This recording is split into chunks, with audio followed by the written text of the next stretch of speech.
All right, welcome in to the rant. Now, before we get started, hi, Peter. I see that Peter's the first guy here. Going to be a bit of a different show, if you can't tell. Don't have access to the studio. Locked myself out of the studio. So, what the hell? We're going to do a show anyway. We're just going to do it this way, unless, of course, it becomes a situation that is, well, as the refined might say, untenable. Here's what I need right now before we start, okay? Hi, Taronda. I need you guys to tell me. Hi, Cam. I need you guys to tell me, is the sound tolerable? Because this is what the show is going to be. And I know there's a bit of an echo, and I'm only using the laptop. That's all I have. Hi, April. April's here. So I'm going to wait now. I don't even have my energy drink because I bought a bunch of them and I put them in the fridge in the studio. So just let me know. You guys chime in. I know the sound is different, but is it tolerable? Like, is this going to be okay for one show? April says she can tolerate it. Okay, well, April, pretty cool. I'm looking for the people who are the complainers going, it's okay. There you go. See, it's okay. Tolerable. I apologize, guys. I locked myself out. And there's really no way to do everything that I've got to do. I could have just gone all the way back home and gotten the key that I needed. But then that would have delayed the start of the show, and I got things I got to do at 2:00, and I still got the boy at home. So I'm running around. So we're just going to do it this way, and hopefully this will just be a one-off. Taronda says I'm good with the sound. Ugh. See, the chicks are always the coolest. The girls are always like the coolest about this stuff. All right, so we're just gonna chug ahead forward, okay? All right, appreciate you guys. Thank you for being tolerant of this. Welcome to the rant. I am Pugs Moran, locked outside the E-Gallery studio in the beautiful Dallas Design District. We are the Radio Misfits Dallas. Check us out at radiomisfits.com. Hi, Jen. Jen Hernandez is here. We do this show every Monday through Friday, 12 p.m.-ish, somewhere around there. Did I just call it the high noon show? I may have, because I'm a little bit scrambled. I'm a little bit, out of my comfort zone. Yeah, it's close up me. Byron says, hello, close up Pugs. Come on, everybody, get comfortable in the chat room. We're going to trudge through. And here's the other reason why I really wanted to do the show today. Oh my God, the world is on fire. Oh, there are so many big stories to just chew on and do whatever it is that we do here. So we're going to get to that. The show plays out in 4 quarters. I'll give you that. Do we even need to do this? I always imagine that there's somebody new listening who's like, I'm really interested in how this show is going to play out. 4 quarters. First quarter we call antecedently on this day. That's essentially this day in history. Quarter 2 is birthdays. You know what that is. Quarter 3 is deads. Those are the people who've died. Those are the people who've died. We take a look at folks who've passed away on this day, and we decide they go to heaven or hell. That's how we do that. And then quarter 4 is everything. And boy, let me tell you, folks, everything is happening in the world today. I need a drink, getting a little cotton mouth. How was the weekend? Did you guys have a good weekend? I'll wait. I don't know I don't know why I asked like that. I had a good weekend. Here's why I had a good weekend. You got to understand what a good weekend constitutes for me. A good weekend for me is where I don't have to do anything. A good weekend is where, this is because there is a problem. Okay, I got injured. I got injured on Friday, and I was like laid up Saturday and Sunday, and it's only about this morning that I started to really feel close to being able to do things. What happened? Well, I'll tell you what happened. It's the damn dog again. My dog is an idiot. My dog has to wear multiple leashes because one leash is just not enough. She's got a choker collar, which I know is terrible, but that I usually don't even hold that. She usually just drags that. That's for emergencies. Then she's got a regular dog leash around her collar, and then she has to wear a harness. She has to wear a harness like one of those special needs dogs that you always see out there, and they're pulling. That's what she does. So we walk out the front door. I got the dog's leash, the long leash, right here and it's looped around my wrist. I open up the door to the house. We go outside, and she immediately sees a squirrel. Now, I'm not paying attention. So what does she do? She goes, and I got to do it with the other arm because I can't do this demonstration with the arm she actually injured. But I'm walking out the door, and she takes off, and my arm goes like this. My arm goes like boom, popped it right out of the socket, screwed up my shoulder. My kid had to pop it back into the socket. And then, so I thought my shoulder was jacked up. I'm like, oh man, here we go. Messed up shoulder. Couldn't raise my arm. This arm right here, I can get it about this high now, right? As compared to this one that I can get all the way up. This one I can get about this high because it's all sore. I wake up on Saturday morning and my shoulder is jacked up and that hurts, but at least it's okay. I've had that happen before. That's like my shoulder's kind of like got a trick shoulder. So I've had that before. That's going to be fine. But it was my wrist. My wrist was ballooned up. I could not use this hand. Like right now I can use it. Like I can do that. I couldn't do this on Saturday. I couldn't make a fist on Saturday. So I used that as an excuse to just not really have to do anything. And my son and I lied around all day on Saturday. And we watched the Olympics. We watched some Lollapalooza. We didn't watch any movie. He watched a lot of YouTube. Oh, we watched together about 2 hours worth of people getting arrested on YouTube. My son and I love the raw body cam. We're big fans of the YouTube channel Code Blue. Code Blue. And also some guy named Donut. We like Code Blue and some guy named Donut for raw police cam. Those are good channels. So that was our weekend. I was recovering all weekend. By Sunday, I was feeling a little bit better. This morning, I feel really good. I still don't have full mobility of this wrist, but it's all right. Nothing's broke. I think it's a sprain. Actually, let's be honest. I think it's an old man injury. I think my body just went, nope. 95-pound solid muscle dog just decides she's going to bolt. And a truly old person could not walk this dog. I don't even know that a girl could walk this dog. You know, a girl that's, you know, a normal girl. I'm sure that like Ronda Rousey could walk this dog. I don't mean to like, you know, minimize the ability of girls to walk dogs. Here I go explaining. When you're explaining, you're losing. Watched a lot of Lollapalooza. Did you guys get into that at all? Hi, Jameson. Did you guys get into that at all? Lollapalooza was on Hulu. They're streaming it live over the weekend. And I got to tell you, I know that this is another indication of me being old now. But I'd much rather watch Lollapalooza on TV from the comfort of my house. I'd much rather do that than actually have to be there. I've been there. It's, you know, it's a thing for the younger, I guess. Certainly not me now. It's just, although it was pretty cool. I love the way Hulu does it. And, you know, for years, I'm going to give you another one of my $1 million ideas that, you know, never really came to pass. But years ago, we were working on this project. I had an idea, and I don't know. You're probably going to think this is stupid.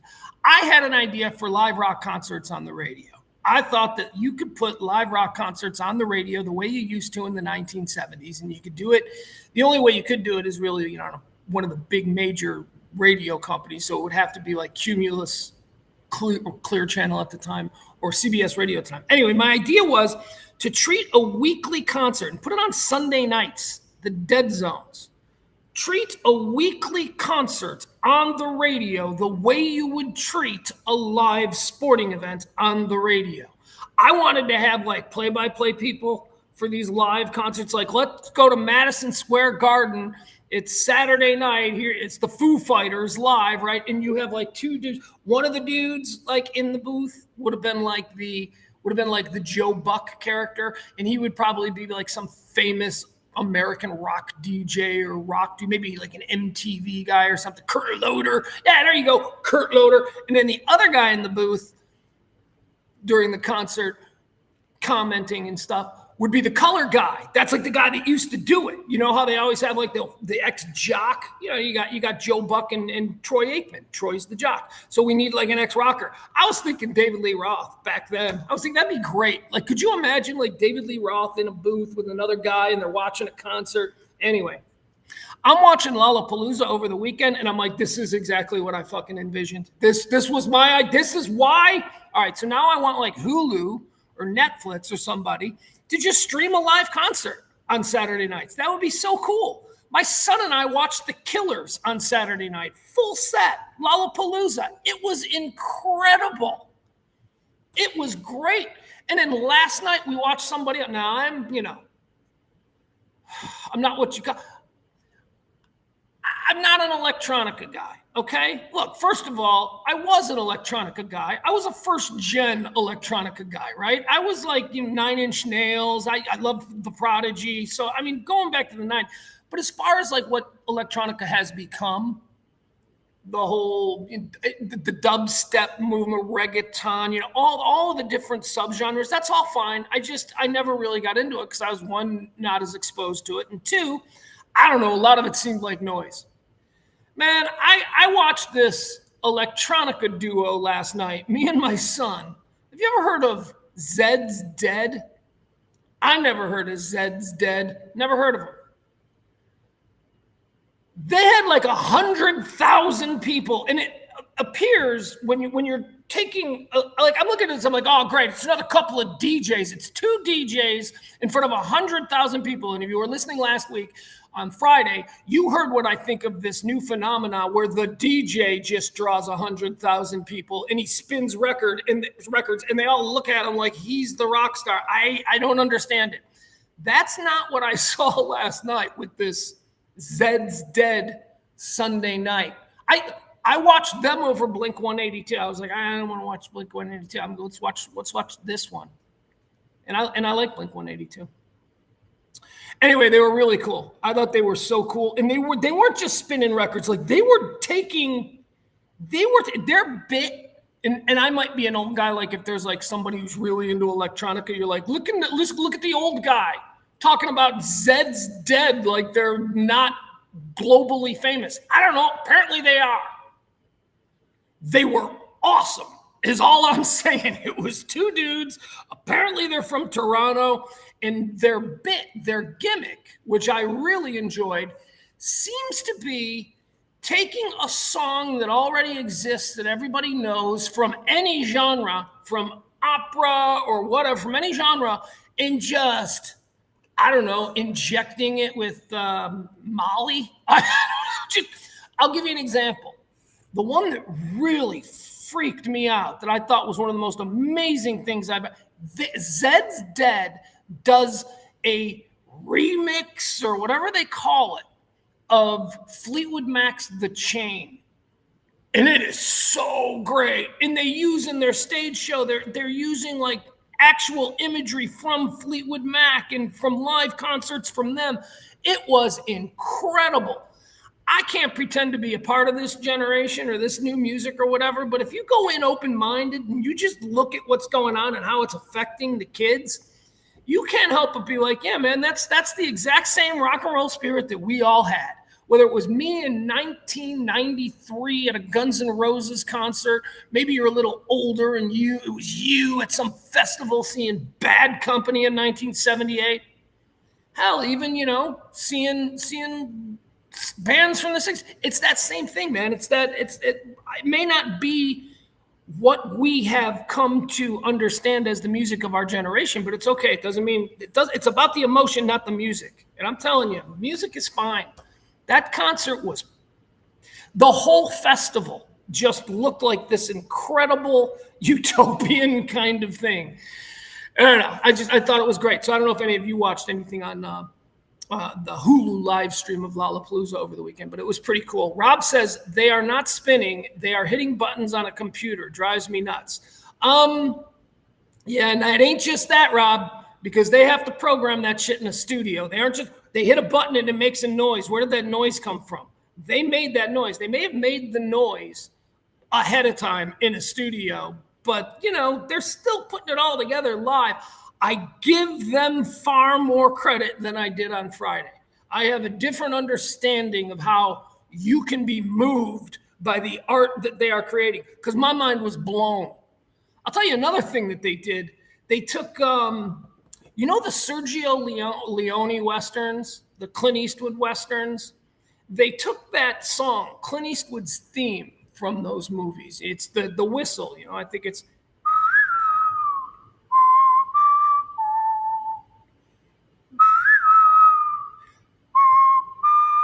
they took that song. That's an actual song. We only know the whistle, but it's a full song. It's orchestrated, beautiful piece of music. Who did that? Somebody famous. It's somebody famous who did that song. Anyway, so they took that song from that movie and they made it into this epic, unbelievable listening and visual experience. I don't know. Look, I'm not supposed to get it. And being angry that you don't get it means that you are giving into the specter of old age. Just admit you don't get it, but go, yeah, I can see it. I get it. Look at these kids. It's obviously resonating with them. So don't be mean and old. Rob, you are too talented of a musician and artist to have that kind of attitude about other people who are simply engaging in a kind of art that you are not familiar with. I'm not familiar with. I just know I can't do it. Peter says, Zed's Dead is great. My 21-year-old grandson turned me on to them. They do a good Gorillaz spin. That seems to be their whole thing, is that they take songs that are already popular and, God damn it, in my opinion, make them better. It was better. That was the best version of Fleetwood Mac's The Chain I had ever heard. And yes, it included bass drops and all kinds of, but it was cool. It was really cool. It was really interesting. Al says, do they have to pay to use each one of those samples? That's got to be expensive. Oh, I'm certain that they do, but expensive. I mean, what do you mean? Have you ever seen MTV Cribs? I mean, these global, and that's it. They're global. No, we don't hear them on our local radio station, so we don't drive around listening to Zed's Dead. But I mean, kids in Korea and kids in Latvia and kids in Japan and America, this is what they're gravitating towards on the YouTubes and on, the Spotifys and all that kind of stuff. So, I mean, there's different ways that people are being engaged with music, and it's no longer regional. It is global. So the money that these electronica groups or these DJs that tour globally are making, yeah, I would tell you that in 2024, I would pound for pound that against anything the Stones or Zeppelin were doing in the 70s. And I'd say we're probably doubling that take in 2024. Because again, it's global. The music is breaking simultaneously globally instead of just, well, we got to open up the European market for this Led Zeppelin tour.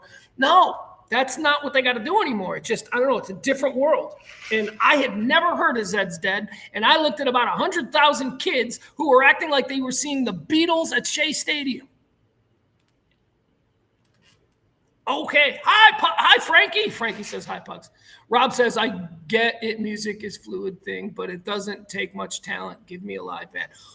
You can prefer a live band, but I think if you saw what I saw, you'd say, I can't do that. And I don't know if I even trained, I'd be able to do that. And, that's where I come to, it's a talent. It is definitely a talent. It is a talent to be able to hear it. I mean, Rob, what you're essentially saying is that producers have no talent. Because that's what they are. They're just live producing. I mean, if that's the musician's attitude towards the producers, But that's kind of like what it sounds like you're saying, because these guys are producers, and that's the other thing that they do, right? They produce for like bands, like you'll get like these guys, like they might like, what if they went into the studio and like produced for. A Maroon 5 wants their new album produced by Zed's Dead. That would almost be like, from what I saw Saturday night, Zed's Dead dumbing their shit down. Like going, yeah, we'll work with those kind of still famous Maroon 5. We're fucking global. We are. So I don't know. But they do, because I was reading their Wikipedia page. And they do like all kinds of stuff for people. I don't know. And it's completely, and my son really had no familiarity with it either, because my son is a hip hop kid. My son is not really an electronica kid or anything like that, but I don't know. We'll see. That was our weekend. We had a really good time. Me being hurt. What's best is that I feel good now. So again, thank you folks for putting up with this today. We're locked outside the eGallery studio here in the Dallas Design District. We're doing it from the lobby. I don't have a microphone. This is just me freeballing it as best I can with a laptop. Rob Barr says, there's an app you can grab all these sound bites. All right, well, put them together and then draw 100,000 people. I mean, it sounds like you got it figured out, Rob. So what's stopping you and me from doing it? I don't know. Peter says Zed's Dead is playing a festival in Fort Worth Labor Day weekend. Yeah, like I said, I ain't going. Are they streaming it? See, now we're back to my idea of streaming concerts for us old folks. Are they streaming it? Are you telling me that there isn't a platform? There isn't like a Netflix of concerts where you can just pay a monthly fee and you can stream live concerts from play? Are you telling me that doesn't exist? No takebacks. I invented it. Okay, if it doesn't right now, this is my postage stamp. It is 12/24 on the 5th day of August, year 2024. And I'm saying I just invented that concept. Don't steal it from me. All right, let's get started here. It is Pledge Week, guys, and it is not going well. I would like to thank one person, though, in particular. Thank you so much to, and we're bringing it back today. The executive producer of today's show is April. April tipped twice. Like thank you, April. That was very nice. This morning, it's you wake up and she had a request. She has a request on a story, and so she tipped $10. I'm like, Jesus, okay, we can do that. We can do stories for $10. We're gonna extend Pledge Week until Tuesday, maybe Wednesday. We'll see. But there you go. At the bottom of the screen, you'll see how you can contribute if you want to help support this kind of nonpartisan current events stream of consciousness talk that we've been doing here for 3 years. That would be fantastic. There you go. I'll put that up for you right now. What do you say we get started? Thank you to April, and thank you to Jenna, and thank you to who did I miss? Probably Peter. I know Byron was in there. Mikey D. Thank you to everybody who has helped thus far. But we are not even close. All right, let's get started today. Today is the noon rant. I didn't call it the high noon rant. I caught myself. I shouldn't even call it the noon rant. It's the rant. Oh, April says no. The $10 request was so that I would wear eyeliner. All right, guess I'm wearing eyeliner tomorrow. Oh, where am I going to find fucking eyeliner? April, what does eyeliner cost? I got to go buy eyeliner now? That's coming out of your tip. Your credit for that. Maybe just one eye, maybe. Yeah. All right. Jeff Ballard suggested I wear eyeliner. We'll get to that. That's a story we're going to talk about. There are two stories that are now trending on this day as being big stories, big talking points. Two of them that actually three, if you want to be honest, but two of them that yours truly has been saying. I've just been screaming into a vacuum these things, and now people are like, hey, did you guys notice? And I'm like, yeah, we did on the rant. We noticed right here on the damn rant. We'll get to those. All right, but let's get started. It is the rant for the 5th day of August, year of our Lord 2024. It is the 218th day of the year. There's 148 more of these remaining until the end of the year. You may notice me looking down today because I don't have my normal setup, so I'm a little bit out of sorts. All right, let's get started. Quarter one, we call this antecedently on this day. This is a look back at all of the things that have helped shape our understanding of this particular day in history.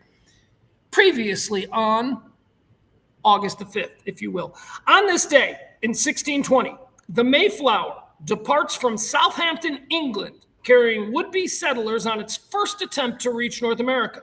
It's forced to dock in Dartmouth. When its companionship, the Speedwell, springs a leak. Did you know this? Did you know okay, so in this country, if you are a descendant of Mayflower people, you're super famous. Like, not super famous, like you can't walk down the street, but I mean, like, there's a society. There's like a super sophisticated and rich people society called the Mayflower Society. And all of these people, they all get together and they're like, we're the first ones, you know. And then someone who's probably serving dinner is probably goes, yeah, we were here first. Person of color. But yeah, no, the Mayflower is a big deal. But did you know that there was another boat called the Speedwell? One of these people, did they ever get here? Did the Speedwell show up second? It's like the Mayflower Society has their annual gala at the Waldorf Astoria, and like the Speedwell are like down the block at a Chili's or something. Speedwell, I don't know if it ever got here or not. I don't know. Here's another thing, Mayflower. I tried to think, last night I was thinking about this. I don't know why. It wasn't about the Mayflower. It was actually about the Titanic. Name a famous boat. Go. Aren't those the only two you come up with? Mayflower and Titanic? I mean, maybe if you take a beat, you'll say Lusitania. Or, you might be like, oh, Nina Pinta Santa Maria. But famous boat. I got to say, the two most famous boats ever are the Titanic and the Mayflower. All right, moving on. Antecedently on this day in 1882, Standard Oil Company is founded. Standard Oil Company, founded in New Jersey, would go on to be the most powerful and biggest company in the world for a number of years. Let's see, what else? It's now ExxonMobil. ExxonMobil. On this day in 1882, John David Rockefeller started Standard Oil, right? I was saying, yeah, Rockefeller, Standard Oil. Carnegie is steel. J.P. Morgan is Wall Street. Okay. Moving on. What did the Vanderbilts do?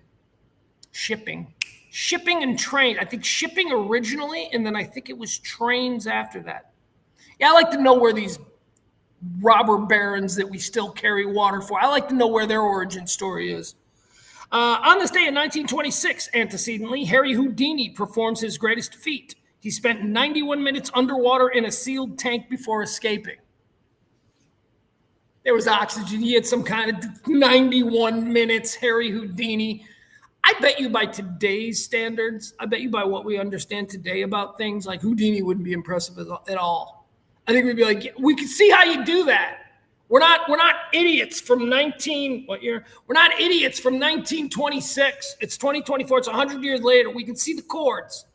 Anyway, Harry Houdini did something big on this day, 1926. On this day antecedently in 1962, Nelson Mandela is jailed.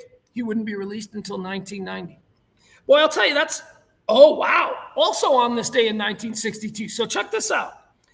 Marilyn Monroe died. She died from an overdose. She was found in her home. Marilyn Monroe died on this day in 1962. But also on this day, Nelson Mandela went to jail.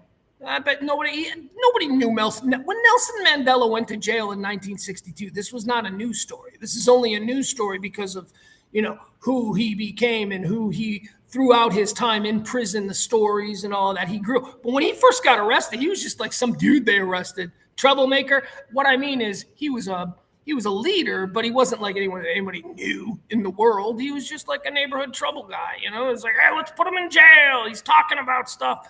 So they put him in jail.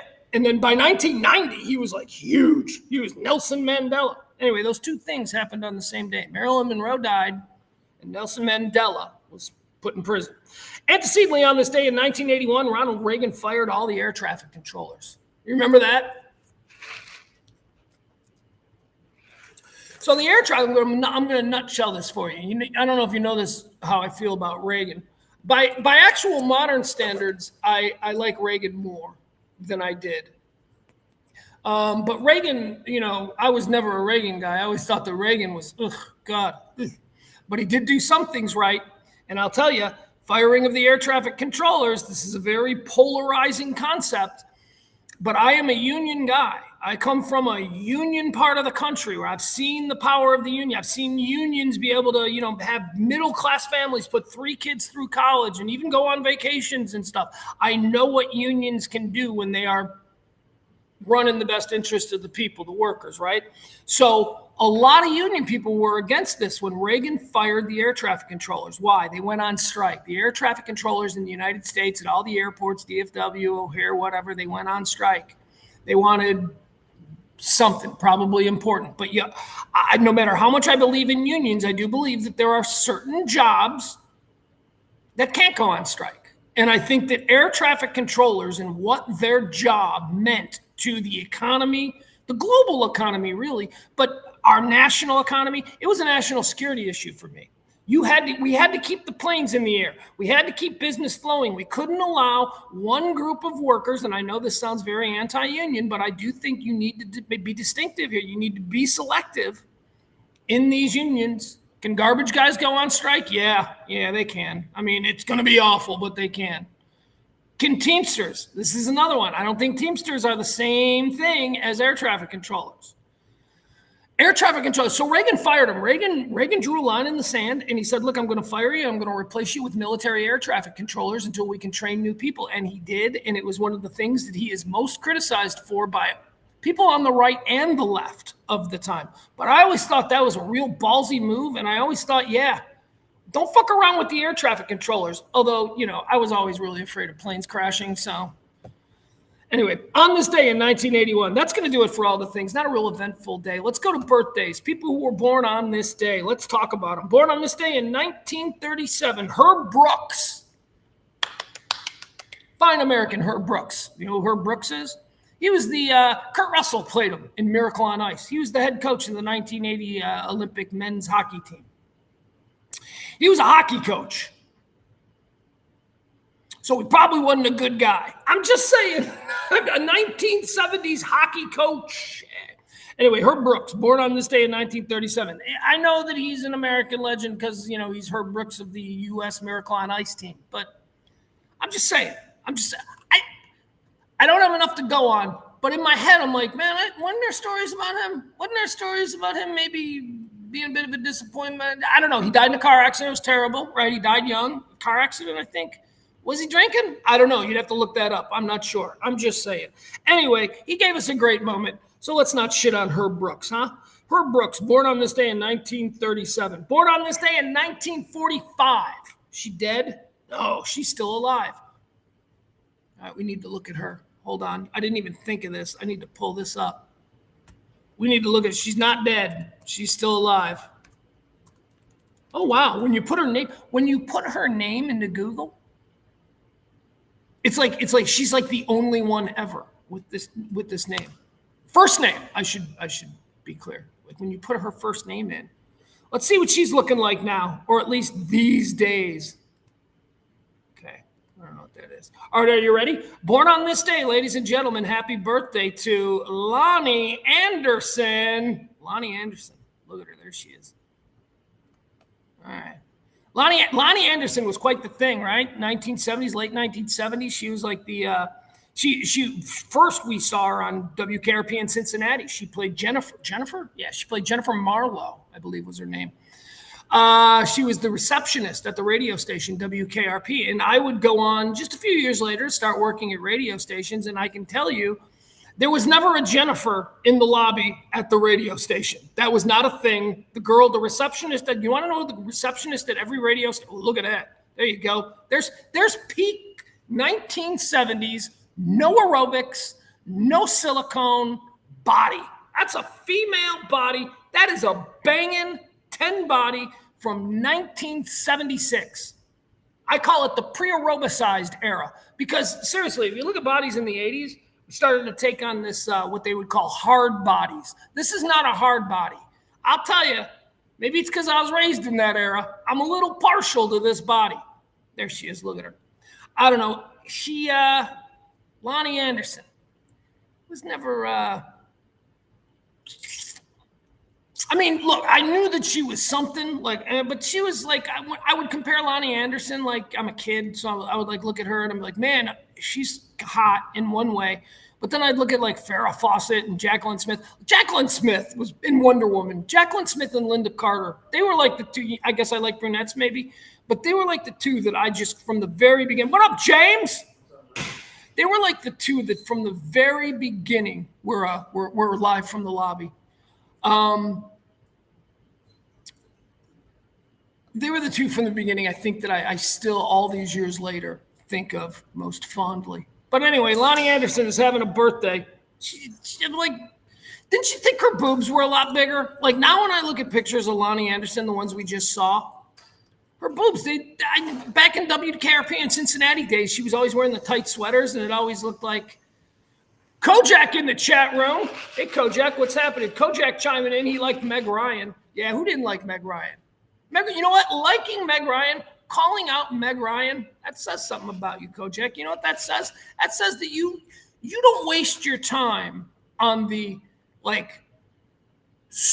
you don't waste your time on the Lonnie Andersons. You go for the Meg Ryans. Meg Ryan was beautiful by any, but when you put her next to like other like 80s chicks, you're like, oh, she's the cute one. She's the adorable one. So that's good. I like that. I like guys who go for cute. I sometimes go for cute over banging, but I'm such a narcissist that it's like, no, I gotta have the one that's banging is gonna look better. That's how men think. Also, I got another very complicated observation about Lollapalooza and the way girls today dress. But knowing full well that I am a man of this age, I probably shouldn't share those thoughts so publicly. So we'll just keep them with my son. My son and I'm with a 15-year-old boy. We're watching Lollapalooza streaming. And I don't know if you know, I don't know if this is a part of, your awareness, but girls of this generation, when they attend a festival, it's like a crazy fashion show now. It's like they all try to be weirder and crazier. And the girls at Lollapalooza, and I'm just going to hope that I was, these are girls in their 20s, college girls. Let's just say that. A lot of sparkles, saw some angel wings. Oh, I'll tell you what my son and my favorite outfit was, and we saw it 3 times in the crowd that girls were wearing. Also, pigtails seem to be very popular this year, pigtails. But our favorite outfit was, and we saw this a couple of different ways. We saw it most prominently with Chicago Bull Michael Jordan jerseys. But I saw Kobe, and my kid said he saw a Maverick. We couldn't tell who it was. It was probably Luka. But girls at this festival were wearing basketball jerseys, but that's it. Like nothing else but a basketball jersey. And like they alter it and cut it so it's really, I don't know. It was quite a thing. It's a fashion thing. And we're looking at it and I'm like, man, that's hot. And my son's like, Dad, it's weird when you say that. I go, look, I'm just trying to make sure you're not gay. And he's like, what if I was? I go, I would still love you and it wouldn't matter, but I'd have to have a conversation with you about grandchildren. That's all. We have to figure something out about grandchildren. But I don't care if you're gay. As my kid always says, Dad, you're freaking me out. And my stock response is, I'm just trying to make sure you're not gay. Or, and then I go into if you were gay, that's totally fine. I'm just of the understanding that you're not. So just checking in, son. He is pretty straight, though. I mean, that's clear. All right, so there you go. Happy birthday, Lonnie Anderson. I don't know how we got off on because Lonnie Anderson was hot, and I was talking about girls today, how they're hot, and how Lollapalooza fashion. There's a lot of basketball jersey fashion now with festival girls, and it was very cool. Born on this day in 1956. Kojak, I need Kojak to check in on this one because this is more like me and Kojak's generation. Kojak, Marcia Brady, what'd you think? Marcia Brady or Lori Partridge, right? Wasn't that the question? Marcia Brady, Maureen McCormick, born on this day in 1956. Maureen McCormick, Marcia Brady. I personally never really thought much of Maureen McCormick, Marcia Brady. I wasn't really into. As a matter of fact, I can tell you that I didn't look twice. All right, Doug Kojak says no to Marcia Brady. Okay, I was with you, but I know guys that really liked Marcia Brady. They're like, Marcia Brady, dude, man, for my money, I'm watching the Partridge Family. Did you see Lori Partridge, Susan Day? Susan Day versus Maureen McCormick? Get out of here. But again, maybe me being partial to brunettes is showing again. Born on this day in 1956, Marcia Brady, Maureen McCormick. Boy, talk about being Gilligan. We talk about that, actors who get Gilligan. Marcia Brady got Gilligan. Maureen McCormick is just Marcia Brady, no matter what she does. Born on this day in 1956. Born on this day in 1962, Patrick Ewing. Oh my God, remember that guy? You know what the gross? He was gross. He was like a gigantic, gross NBA player. And you know why he was gross?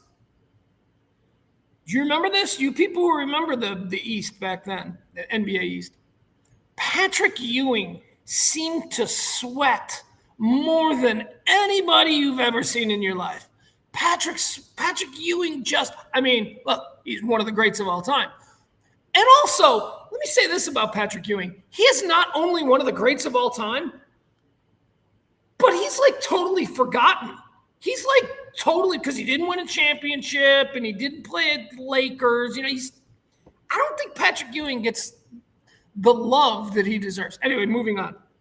He sweat. Oh, God, could he sweat. And first time I noticed how he was sweating back with Georgetown. Remember in the NCAAs when Patrick Ewing burst onto the scene as like the next great thing? And he was. That's good. That's cool about Patrick Ewing. Patrick Ewing came out of the college ranks as like this generational guy, and he was.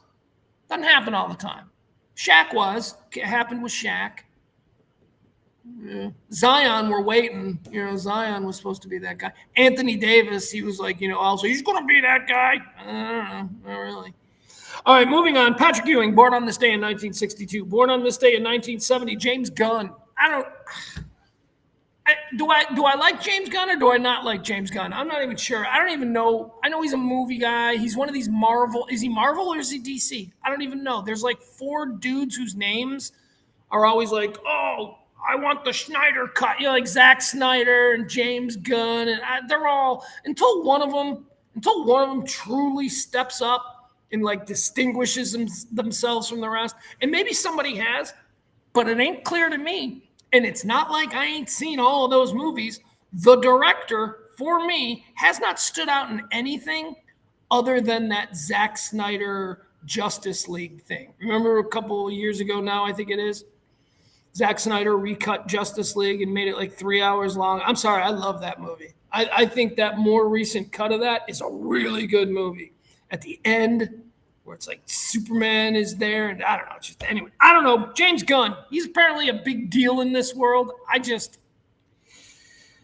I'm a Paul Thomas Anderson guy, I'm a Richard Linklater guy. I'm a Kubrick guy. Forgive me for not really knowing the ins and outs of the Zack Snyder's, James Gunn's. Who else? No, I'm not going to put Nolan in there. Although he did do probably one of the finest superhero films, The Dark Knight. Anyway, moving on. Happy birthday to James Gunn. Born on this day in 1970. Why are we out of order? We're out of order. Why are we out of order? 1959, Pete Burns. Pete Burns was born. 1959. Pete Burns is dead or alive. You spin me right round. Oh, and he's dead. Look at that, baby, right round. He died in 2016. Pete Burns, dead or alive. You ever seen that video? You ever seen Dead or Alive? You ever seen how Pete Burns was walking these streets back in 1984? Whew!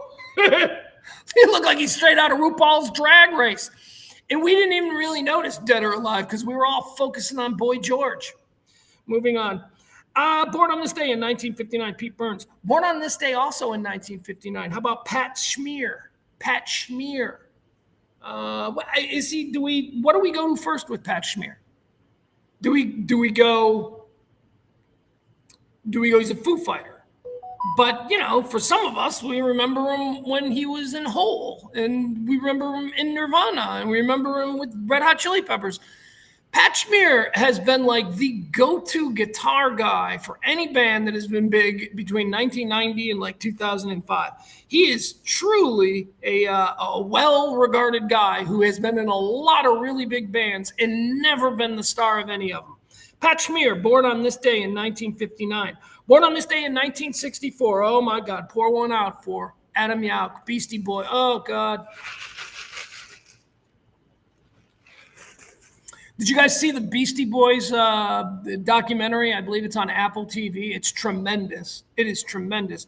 And it is such a unique way of presenting a documentary.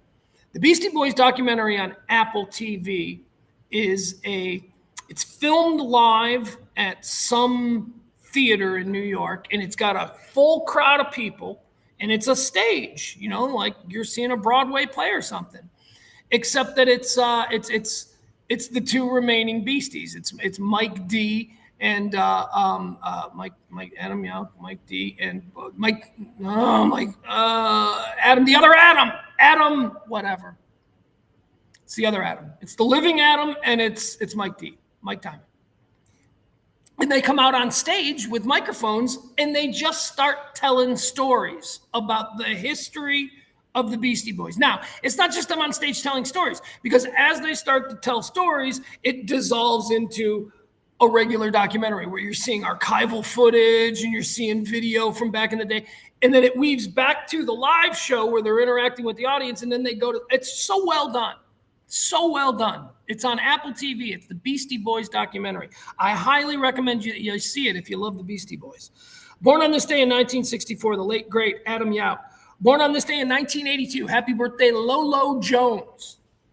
Lolo Jones. Lolo Jones was a runner. She was a sprinter. Didn't she? She only got like one Olympics, right? There was only like one Olympics. Whoa, wait a second. She was the virgin, right? Wasn't that her thing? It's all coming back to me now.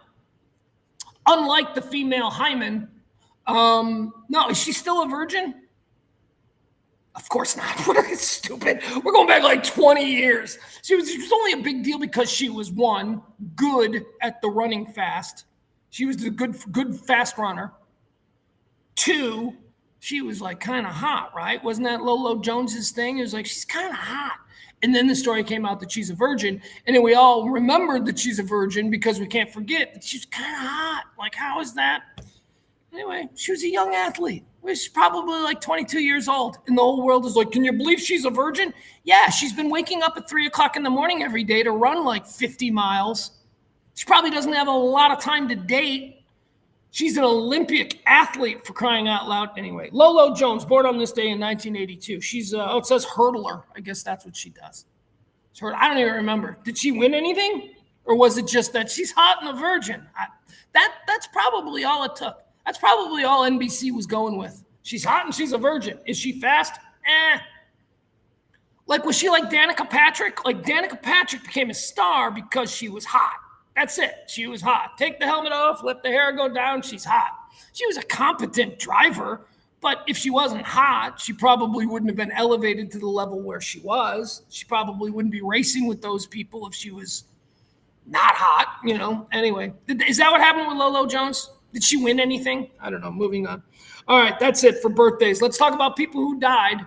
These are people who have died on this day. Let's decide if they went to heaven or hell.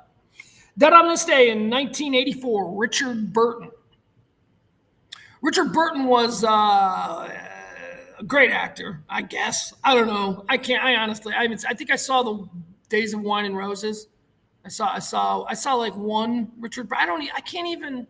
Anyway, old folks will tell you he was one of the greats. Okay, here's what I know. He was married to Elizabeth Taylor like 10 times. Okay, that's probably not the proper number.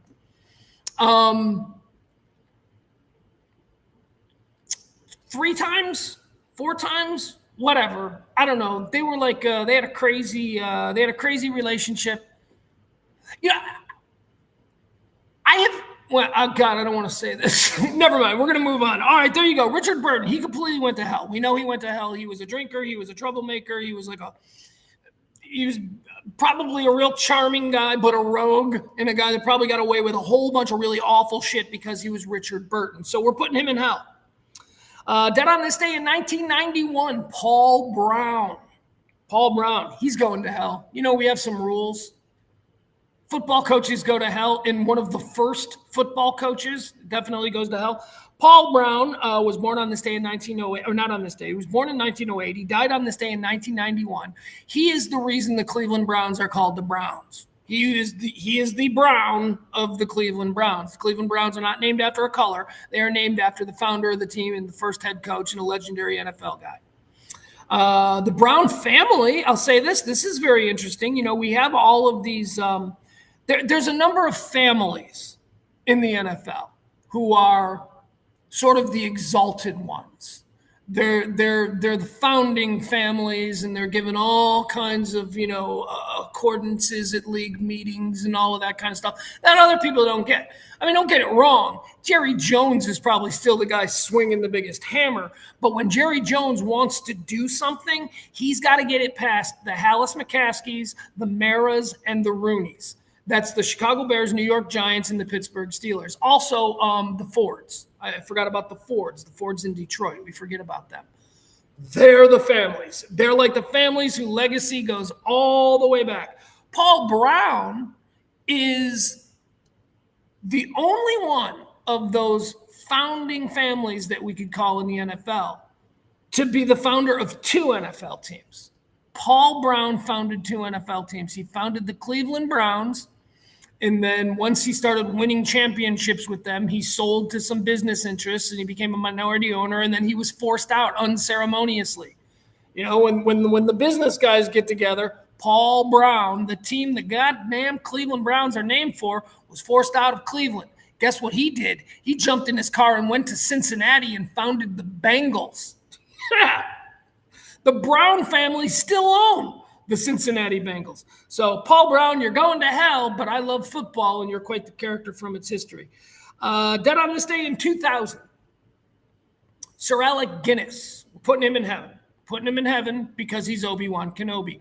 And you can't be a person from my demographic, my generation, and not immediately think that Obi-Wan Kenobi deserves to go to heaven. So Alec Guinness, he is Obi-Wan, right? There are 3 old-time British actors that were the 3 old-time British actors when I was little, and they're all kind of the same.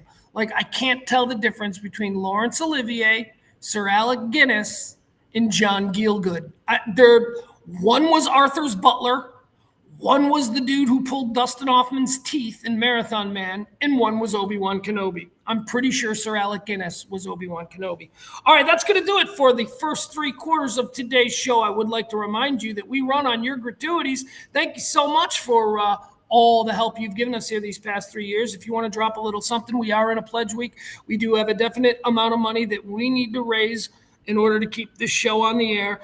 It is a very small number, and the fact that I struggle so much to get to this number every month is really draining. But that's okay. We're going to leave that up. Thank you as well to our executive producer of today's show, the lovely April. She's always there. She always steps up. Appreciate you. I don't mean to distinguish her from others. It's just she's such a regular, so I appreciate that. She is the executive producer of today's show. Okay, thank you to April.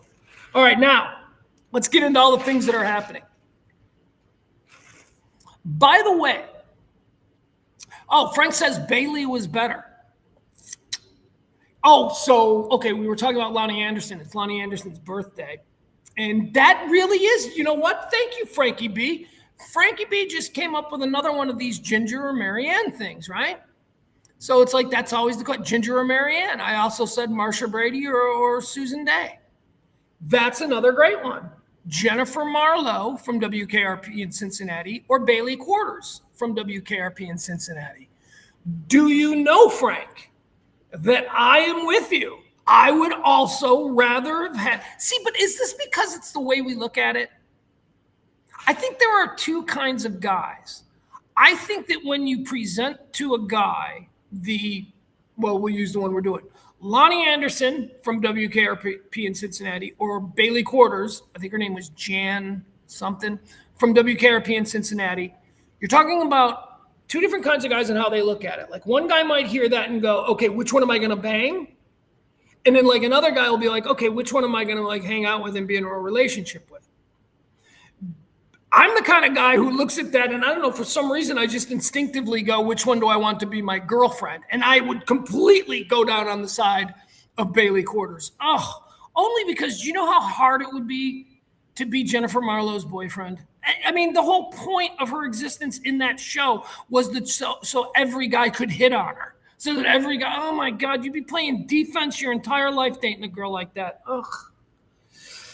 All right. Anyway, moving on. Let's talk about the stuff that's happening in the actual world today. So let me just update this because I don't know if you've checked out Wall Street, but my goodness, folks, some bad stuff happening on Wall Street today. Second day in a row, we are currently down 935 points.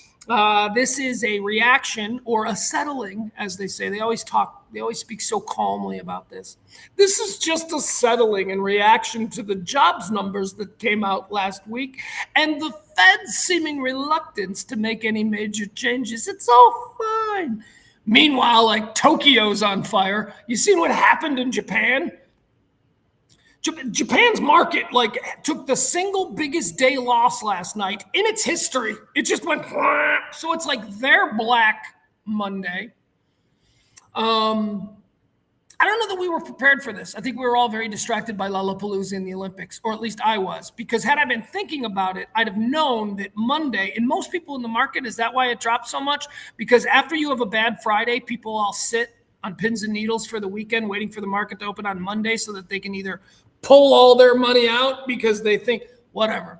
And I told you last week about how this is not hurting the big fish.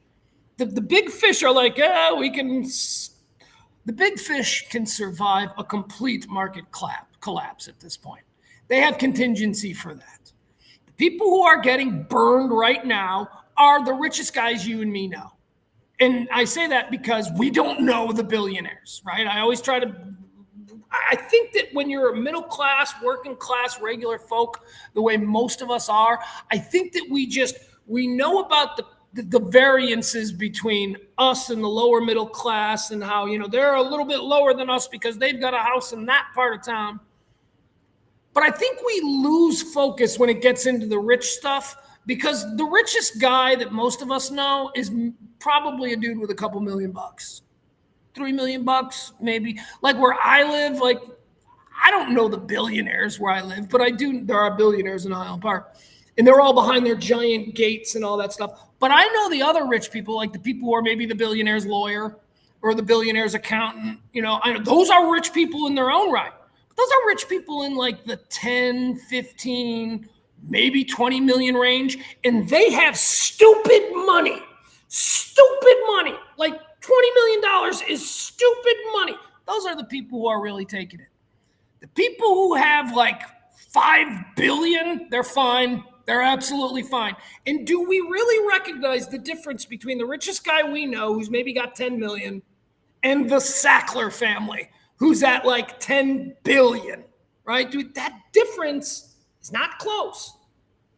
But I sometimes look at that because I don't have any comprehension of what that kind of money is. I think, well, he's rich and he's rich. They're the same thing. No, that rich guy flies private, but he leases the plane. That dude owns a company that owns 3 of the world's largest airlines, right? That's the difference. So the super rich aren't getting hurt by this. It's just the middle class. It's the people who got in heavy. I'm retired and I'm just going to get into the stock market heavy now, and I'm going to have a nice 25, 30 years rest of my. Those are the people who are getting hurt. Those people are getting hurt. And also, dumb rich guys who aren't real rich guys. But it's fucked up, man. Excuse my language. I promised over the weekend myself, I said I was going to stop swearing. I think that I should be able to swear when it's appropriate, but I shouldn't be able to swear for effect, right? Like that was for effect the way I just did it there. All right, let's check it again. Let's see. We were at 935 just a couple of seconds ago. Where are we at now? 978. We're at minus 978.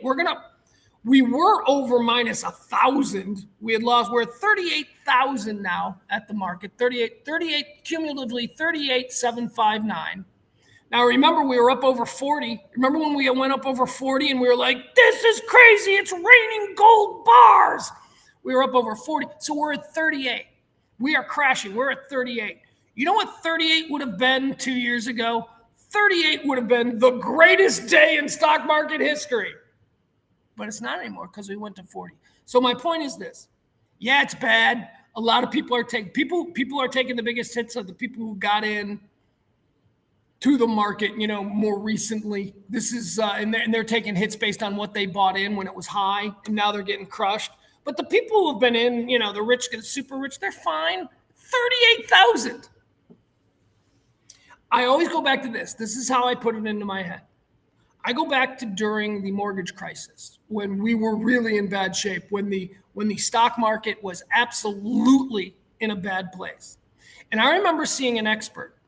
I don't know what it was. It was some guy, I know the name, I just can't remember it, but it was some guy who's a very important guy in the finance world. And he was asked directly, when will you be comfortable that the market is back and everything is fine? And he answered directly. He said, once we get around 12,000 consistently, once we can hover around 12,000, the market will be back. That was back in 2008. If we could just get around 12,000, everything will be fine. We're at 38,000 today, okay? So what, were there no rich guys back in 2008? No, there were rich guys, and there were rich guys who were rich off of a market that was at 8,000 at the time, hoping to get it up to 12, 13, 14 maybe. We're at 38 now. So no matter what's happening, they could drop 10,000 points, and it would still be at 28,000. It would still be 20,000 higher cumulative investment. That's the number. I don't know how to explain it because I'm stupid, but we were over 40.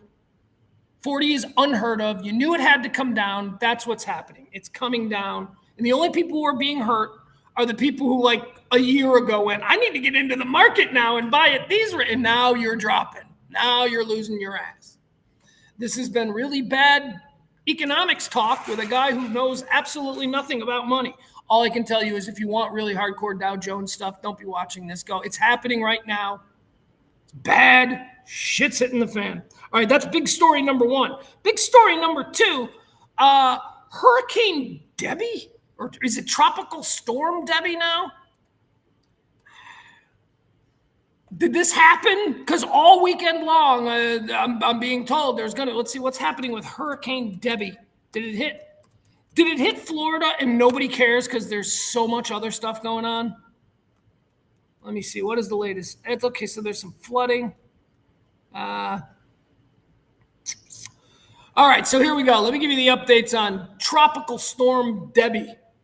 Yes, it's been downgraded. This reminds me of that old Onion bit. Wait here. I'd rather watch that than learn about this. Oh, I just realized I don't know how the sound is going to work. I don't know if the sound is. Oh, this will be a good thing to try it out. Let's try this out. All right, here. So all weekend long, we've been dealing with Tropical Debbie. Florida's been dealing with it anyway. All right, never mind. I don't think the sound is going to work.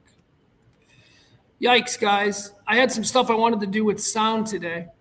Sound's not going to work. All right, let's see here. Here's an update from 3 minutes ago. A second person has died in Debbie after a tractor trailer plunged off a bridge on a storm-slickened highway. Okay, it's the second death blamed on severe weather condition from Debbie. Okay, so it's not going to be this horrible sort of. I hope not. I don't know. Guys, I'm working at a deficit today. I'm working at a deficit today because we're out here in the lobby of the e-gallery. I locked myself out. It is now open. We're open, and we could go into the studio, but I'd have to stop the show. So I figure we're already going. Let's keep rolling, right? Iran and Israel. Here's the other thing. Okay, so we got big story number one. The Dow is collapsing. Big story number two. Is Florida still there? I don't know. There was a hurricane coming. Big story number three could be the most important one. Iran versus Israel versus Hezbollah versus Hamas.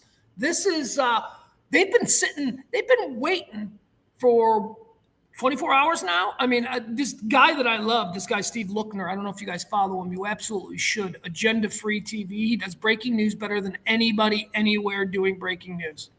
Agenda Free TV. Follow him on YouTube, Twitter, all that stuff. It's great. He's terrific. He is unbelievable at what he does. He's been going live like for 10 hours at a time, just streaming with a shot of the Israeli-Lebanon border with just a static shot, just like, yeah, we're waiting for the war to start. Here's what we know, right? So this all stems from a couple weekends ago when Hezbollah fired some Iranian-made missiles into a soccer field in Israel, killing a bunch of Israeli kids. Israel took a couple of days, and then they retaliated by killing the political leader of Hezbollah, or was it Hamas? Hamas. Let's say Hamas, even though the rocket was fired by Hezbollah using Iranian weapons. See how complicated it is? Okay.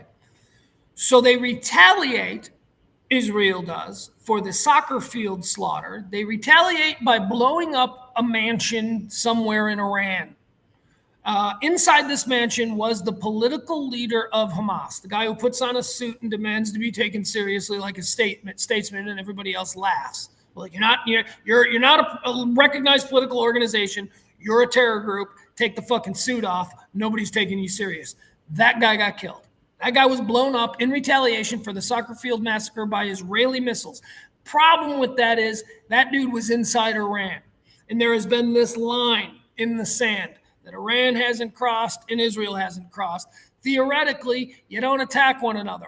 Sovereign nation of Iran does not attack the sovereign nation of Israel and vice versa, because once they do, both are compelled to act in a state of war. And that's what we're trying to avoid. So Iran for years have been getting cute.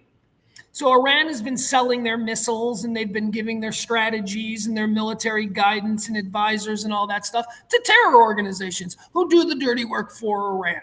And that's where we are now. Israel is done with this bullshit. Israel is done with all of these Iranian missiles coming from Hamas and Iranian missiles coming from Hezbollah. And that's what the whole world is waiting for. What is going to happen next?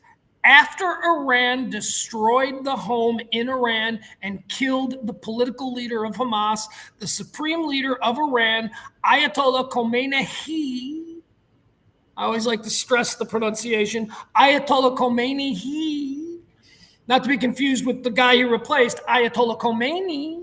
A little different, looks the same. They got the same thing. They wear the same swag and they got the same beard.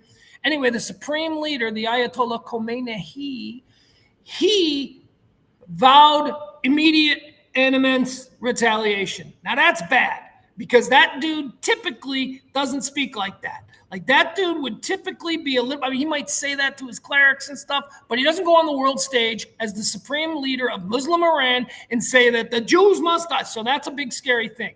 Usually that kind of rhetoric would come from the political wing of the Iranian party. The president of Iran does that kind of stuff. So it is really concerning to the world that the crazy supernatural magic leader of the country is going war, right? Because that guy doesn't really have the same view of things as maybe the political guy who is trying desperately to stop this from turning into an all-out nuclear bloodbath, which is what the whole world is waiting for. So that is happening in Iran. Let me just do something really quick. Let me check something. Ah, boy.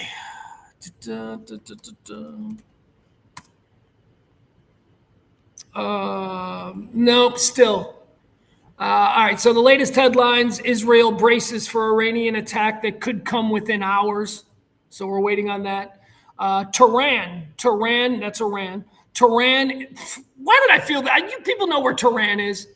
Tehran warns pilots to avoid Israeli airspace. Well, that sounds like a good rule of thumb in general. Pentagon deploys ships to the region. Okay. Biden heading to the Situation Room. Okay. I'm trying not to make old man Joe Biden jokes anymore. I'm trying to just be like, okay, he's done. We can be done with him. But Joe, let's see. Apparently Biden and Bibi got into a pretty aggressive conversation.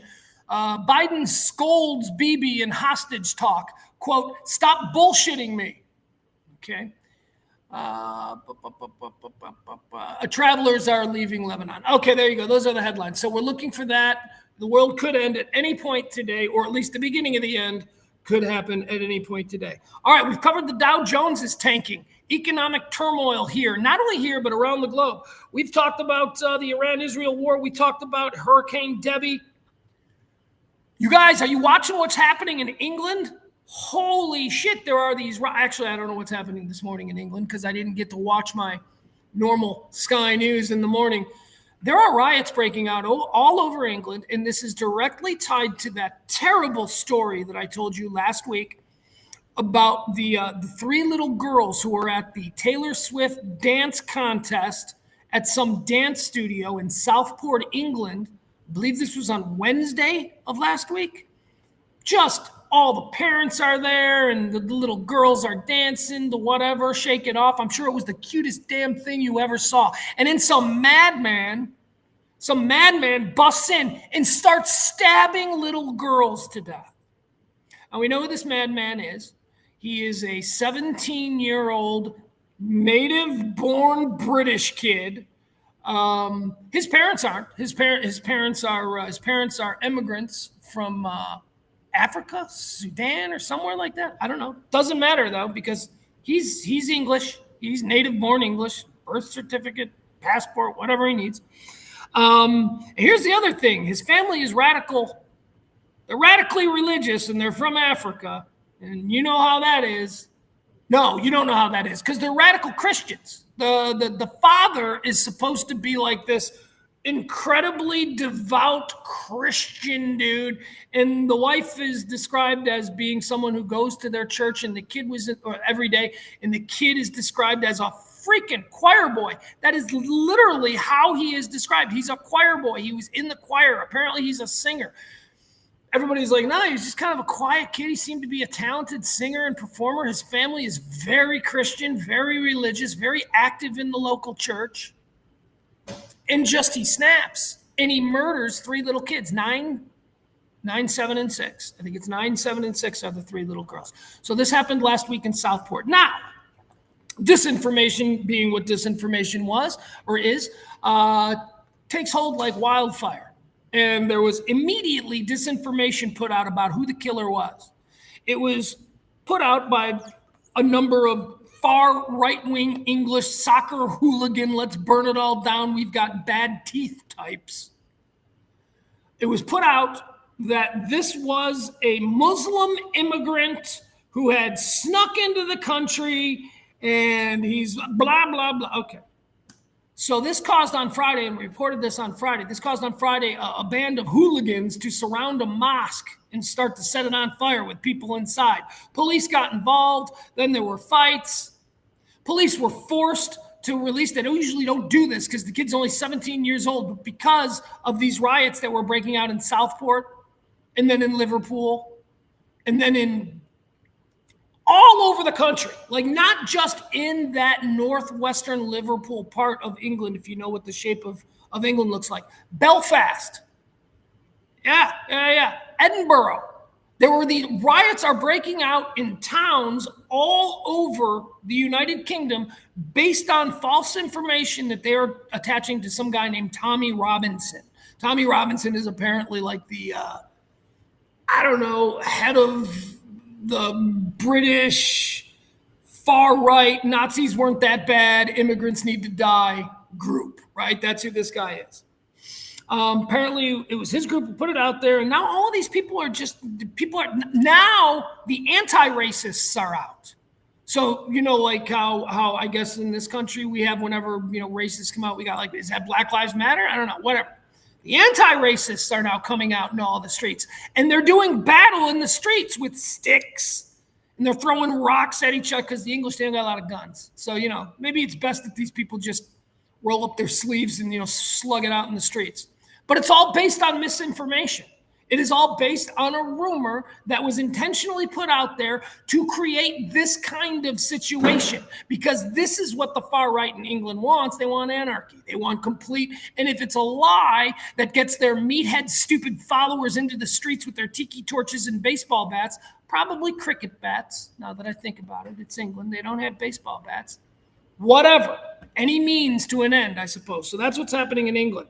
There's like a huge Three's Company style misunderstanding going on, and all hell is breaking loose. Let's talk about the Veep steaks. Veep steaks. Man, now I want a cheesesteak. Anybody else now subliminally think they want a cheesesteak? Because I said Veep steaks. I don't have enough money for cheesesteak. My son says that to me the other day. He goes, you know what you should make? I got my kid for like 3 weeks. He goes, you know what you should make? After I went to the store and did all of our shopping. He goes, you know what I want? You should make? And he tries to flatter me. And you'd probably be really good at this. That's what he says. Fuck you. I'm a good cook. Of course I'd be good at it. I'm good at everything. He goes, you should do, and this is what I'd like, and you'd probably be really good at this. You should make a cheesesteak. And I look at him and I go, you think we live in a 7-Eleven? Where do you think we are? He's like, just go make me a cheese. We don't have the shit for a cheesesteak. What I'm supposed to go get it. It's 8:00 at night on Saturday. I'm not going to the Kroger because you now want a cheesesteak an hour after we just had pork chops and macaroni and cheese, and I didn't like that. No, you want a cheesesteak, and you think I'd be good at making a cheesesteak. Kids are so funny. I mean, what was that, a Hail Mary? He's just sitting there going, I really want a cheesesteak. I wonder if there's any way that I could make a cheesesteak happen. So he turns to me and he goes, you know what I bet you'd be good at? I got a taste for? You should make a cheesesteak. I'm like, what? He did. He probably did. For a moment, he probably thought, there's there's about a 15% chance that he's got the shit to make a cheesesteak and that I could be eating a cheesesteak in 40 minutes or so after I bring this up. Didn't work. Anyway, Veep steaks. Let's talk about that. Okay, so on Friday, I guess a video got released, and it was from the mayor of Philadelphia. So here's what's going on.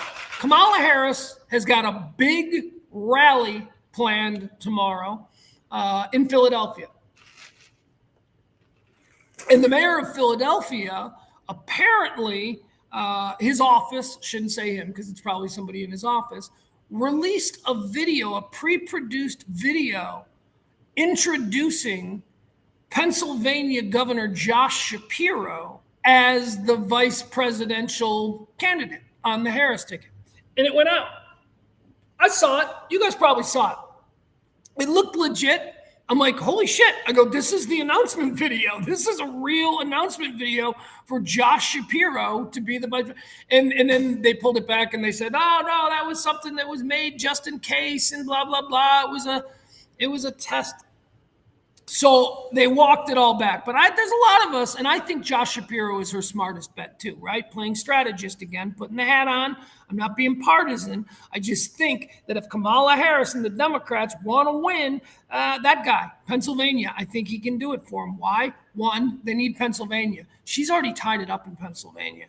Biden was down 5 points in Pennsylvania. She's tied it up. They're in a dead heat, and they got to win Pennsylvania. And I'm telling you, for my money, you had the governor, the popular governor. Shapiro's popular, man. They like him. They like the way he's like, the way he talks and the way he's like, no bullshit. They like him there.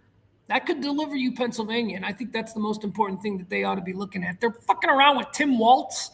Tim Walz might be a nice guy. Seems like a nice dude. He does. He seems like a nice dude. But you don't need Minnesota. Kamala, you got Minnesota already. You don't need Minnesota. I say you stick with a battleground. You stick with and don't get me started with Arizona.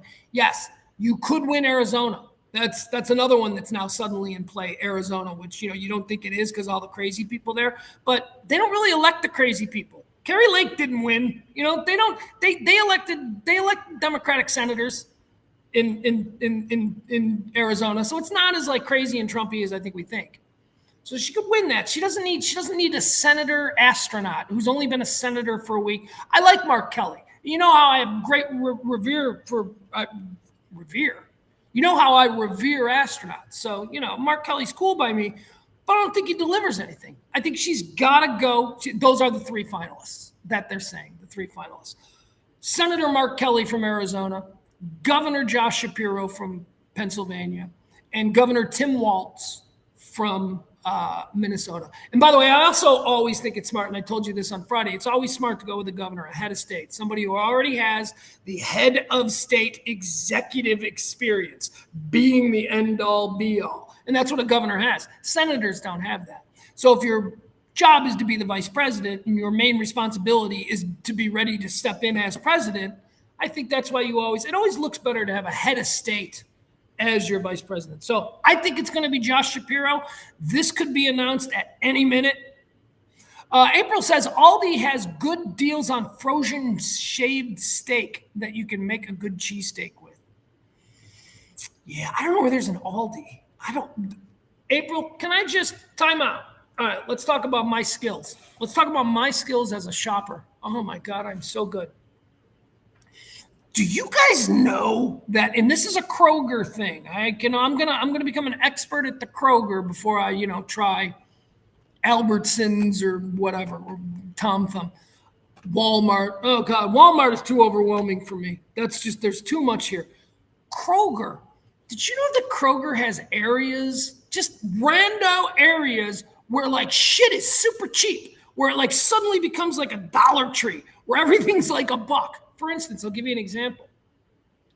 There is a clearance shelf in every Kroger, and it's in the frozen food section. And if you get there on the right day, oh my God, it's just filled with like awesome shit for like $1. I bought like 5 giant, large size frozen pizzas a couple weeks ago. for $1 each, like name brand. I don't know if they were Red Baron or whatever, like $1 each. I'm like, yeah, I'll take 5 of these. I bought like a whole bunch of Hungry Man dinners that for some reason were like marked down to $1 and whatever. Discontinued items, maybe. I don't know. Still, they got that. And then here's the other thing I get most excited about at every Kroger that I go to. The first thing I do is I look for this. Every Kroger has an abandoned cart. It's just an abandoned cart. If you would walk by it and think, oh, somebody just walked away from their cart. There is an abandoned cart that is actually an Easter egg in the store, and all that shit in that cart is for sale at unbelievably low prices. I got a bag of, what did I get? What was that? But the 2 things of Pringles for like $1. Pringles. I don't know why. Sour cream and onion. Maybe people don't like sour cream and onion. Got 2 of those for $1 each from the cart. Then there's the bakery cart. This is the one that I really love. There is a cart filled with bread and cakes and cookies and brownies and all that shit, and it's all 50% off. All of it. Probably because it's, freshly baked and it's going to go bad. That's okay. My son and I enjoyed a dozen Schmore cupcakes over the weekend for $2.20. $2.20 a dozen fresh baked cupcakes. I'm telling you. Don't get me started, April. I gotta go shop. I got my kid for the rest of the week. I gotta go shopping again. So I'm gonna hit all of those areas. What's the other area I like? Oh, I am obsessed. I'm obsessed with Kroger loaded baked potato salad. I don't know if you've here's why. I would never have gotten it normally. I don't usually buy the pre-made salads and stuff at the grocery store. But there is an area over there. There is an area in that frozen food, not frozen food. It's like the fresh made stuff over by the deli. Like if you go over into that area, they got like shit there that I guess they think is going to go bad. And apparently the loaded baked potato salad is like one that every day. So you get like a pound of loaded baked potato salad for $1.60. Sign me up. So I tried it. I have eaten a pound of loaded baked potato salad every day for like the last week. I'm sustained entirely on loaded baked potato salad. Discounted, mind you, loaded baked potato salad from the Kroger. And then don't get me started on the clearance meat. Oh, the clearance meat section where it's like, how'd you like a pound of Nolan Ryan ground beef for $2? Yeah, I'll take that. $2 a pound. It's usually like $5 a pound. I'll take it. It's probably going bad. You're going to want to freeze it right away. Done. Deal. That's fine. The freezer at my house is just filled with meat that was about to go bad, but I got it in the freezer in time. Dude, Frankie B, seriously, once you know about the stray Easter egg stuff, oh my God. That's all you'll do at Kroger now. You'll be looking for the abandoned carts. And here's how you know it's really not someone's cart. They all have special stickers on them. Like the cart is just filled with shit that says 50% off, 50% off, 50% off, 50% off. It's awesome. Now, I'm telling you all this stuff, and I'm sure there's a number of people who shop regularly for their families who are like, pugs, yeah, that's a normal thing. It's like all grocery stores have that. I don't know. I didn't know about it. So I got 4 places I go the minute I walk into the Kroger. Any Kroger, 4 places. I'm looking for the clearance. I'm looking for the clearance meat. I'm looking for the abandoned rando Easter egg carts that they just leave there filled with baked goods and cookies and stuff and chips. All right, where are we? I'm sorry. All right, moving on. All right, Veep Steaks. Maybe today, definitely tomorrow. Oh, that's the other thing. This is the other thing, a reason why I think it's going to be Josh Shapiro. They're doing the announcement in Philadelphia. Doesn't that seem like and if you were doing the announcement in Philadelphia and it was going to be with the governor of Pennsylvania, don't you think the mayor of Philadelphia might be looped in on that? Like the mayor of Philadelphia might know, which is why maybe that thing got released. Although the big story was, right, yesterday at the vice president's residence, Kamala met with the final 3. So she hadn't made up her mind. So I don't know. Anyway, I'm telling you, you're not going to want to do the first big rally where you introduce the vice presidential candidate in Philadelphia after everybody thinks it's going to be Josh Shapiro and then say, ladies and gentlemen, from the great state of Minnesota, it's Tim Walz. I think it's going to be Shapiro. I think it has to be. Frankie Smith says the announcement in Philadelphia, unless it's Fetterman. It's not Fetterman. I'm seeing this by crazy right-wing people. They're going to put fucking Fetterman. It's not Fetterman. He's never even been considered. He's not Start going with Fetterman. Stop it. No, it'll be Shapiro. But why is the right obsessed with Fetterman? Frank, why are you guys obsessed with Fetterman? Actually, you know what? He's turned it around for me in the last couple of months. I fucking like that guy now. He seems really no bullshit, and he seems like a true centrist. Now, I guess he's taking shit from the left because, you weren't elected as a centrist. Why are you so central now? I'm like, I don't care. Who knows? He had a stroke or something. Maybe that changed his thinking. Maybe now he's a little bit more rational and in the middle than he was. I don't know, whatever. He still looks like Grimace to me. Is he dressing better? Is he wearing suits yet? Or is that still his whole brand? I look like a slob. I walk like a slob. I don't know. Whatever. He is winning me over, though. He is winning me over. Which, I don't know how hard that is. I didn't really know all that much about him anyway. He's not my senator. He's a senator. We shouldn't know anything we shouldn't give a fuck about the senator from a state we don't live in. But we do because we don't understand how politics anymore. And we root for politics like we root for football teams. Not exactly about the partisan strategy or the policies that are inherent within a given party. No, it's not that anymore. It's just these guys are my guys. These guys are my guys. We shouldn't know anybody. We shouldn't know anything about any elected representatives other than the ones we vote for president, our own congressmen, our state senators, our mayor, and our governor. That's it. All right? So if you live here in Texas and you know where fucking Alexandria Ocasio-Cortez went to college, you got a fucking problem. You shouldn't know that. That shouldn't be anything that's of interest to you. Although, to be fair, I do know a lot about Matt Gaetz because I just find him so entertaining. Like his life story is just so maybe I will cut some slack. All right, here we go. Couple of stories that I feel. Where's the other one? Hold on. What was the second story?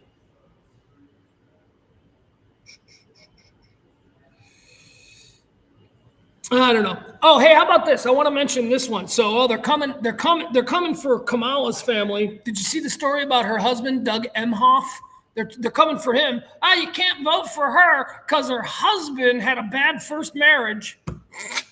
Why don't we apply this to Trump? Why is it like the worst thing that they're coming after this dude, Doug Emhoff, who's married to Kamala? They're coming after him because apparently he cheated on his first wife. Not with Kamala, but he cheated on his first wife. And was she a nanny or something like that? Okay, and they got a divorce. And then he met and started dating and married Kamala. Why is his first marriage had anything to do? See, she's terrible and can't be president because her husband. Look at her husband. This is so petty. And this is what both sides do. One side does it way more, but it is very petty. Who cares? He's the fucking husband of well, I guess we are going to care because he'll be the first gentleman, right? So a first gentleman has to be above reproach. He can't have this kind of history. He can't have an ex-wife who says he cheated on a nanny. I have seen Melania's tits and cooch, okay? So stop it with holding Doug Emhoff to some higher standard like a first gentleman. I have seen the first lady, the former first lady, I've seen her naked. And I may have even pleasured myself. I'm just saying, I have seen her naked. So please stop it with, he can't be, he was married and he cheated on with the nanny. Yeah, so did Arnold Schwarzenegger, and they made him like governor of California like 4 times in a row or some shit. Get over yourself. It's petty. Stop being petty. All right, here's the other thing. This is my big story of the day. I'm so mad about this. This the Daily Mail put this out, and then they were talking about it on the Sunday morning shows. Guys, how long have I been screaming about J.D. Vance wearing eyeliner? I pointed this out. I reposted it yesterday on Twitter. It was like back in May. Back in May was the first time I went, hey, how come nobody's talking about J.D. Vance wearing eyeliner? And I really do think that a lot of you people went, oh, that bugs. He's just kidding. I'm looking at the picture, but it's such an absurd thing to believe that this man could be wearing eyeliner like some emo boy. I wasn't kidding, man. I put the picture up there on Twitter. I took it right off my TV of his big ass eyeliner. It's back in May. This is before he was even the vice president. He's going on TV, and I'm like, why is that conservative right-wing MAGA dude wearing eyeliner? That seems a little bit weird. So anyway, apparently, J.D. Vance wears eyeliner. Thank you. It's been confirmed. Who's confirming that? A dude who does his pictures. This is why it's taken off. Because his former photographer, who does his close-up pictures and all that kind of stuff, apparently had a falling out and is no longer there. And he sold a story to the Daily Mail where he's got pictures and he's got all kinds of before and after things proving that J.D. Vance wears eyeliner. J.D. Vance is hit with bizarre rumor about his face after accused of having sex with a sofa. Can you see? Blah, blah, blah. All right, so let me address that. J.D. Vance was accused of having sex with a sofa in his grandmother's house. He was accused of that because somebody put out a tweet. Let me talk about disinformation.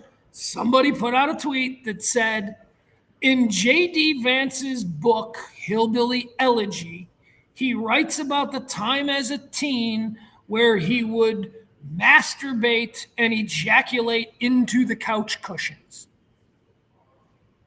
Person put that out on Twitter. And because that person put from his book, and nobody fucking reads books, nobody checked, and nobody knew that it wasn't true. He never wrote that in his book. That was never in his book. But somebody said it was in his book, and so everybody went, well, it was in his book. Did you read the book? But yeah, I read it. No, you didn't. Nobody reads books anymore. That's how easy it is. Just say it was in a book, and people will be like, well, I'm not going to read the book, but I'm going to go with what this person says. This person obviously seems like a smart person who reads books. So he didn't fuck a couch, okay? That was completely made up, just like Marie Antoinette saying, let them eat cake, just like Catherine the Great dying while fucking a horse. Made up, but it doesn't matter. 50 years after J.D. Vance is dead, somebody's going to go, yeah, I think there was like a story about how he fucked a couch. Doesn't matter. It's now out there. What is true, what is absolutely true, is the eyeliner. He is wearing eyeliner. And you must ask yourself, why? Why is this man who is about to be second in control of the alpha male army, why is he out there? Why does he want his little blue eyes to pop? Is that what's going on with him? Internet sleuths, I love this. Internet sleuths have claimed that Donald Trump's vice presidential pick, J.D. Vance, loves to wear eyeliner. You mean me? Couldn't you say Pugs Moran from RadioMisfits.com, who streams everything? You couldn't do all that? Well, no, of course you couldn't do all that. So you're just going to call me a sleuth. I think I'm the first, and I think I'm the only one until this guy decided to out him. Nobody else was talking about this. Hell, my original post got like no hits, no likes, no nothing. But there it is from May, me going, why is he wearing... Internet sleuths have claimed that Donald Trump's vice presidential pick, J.D. Vance, wears eyeliner.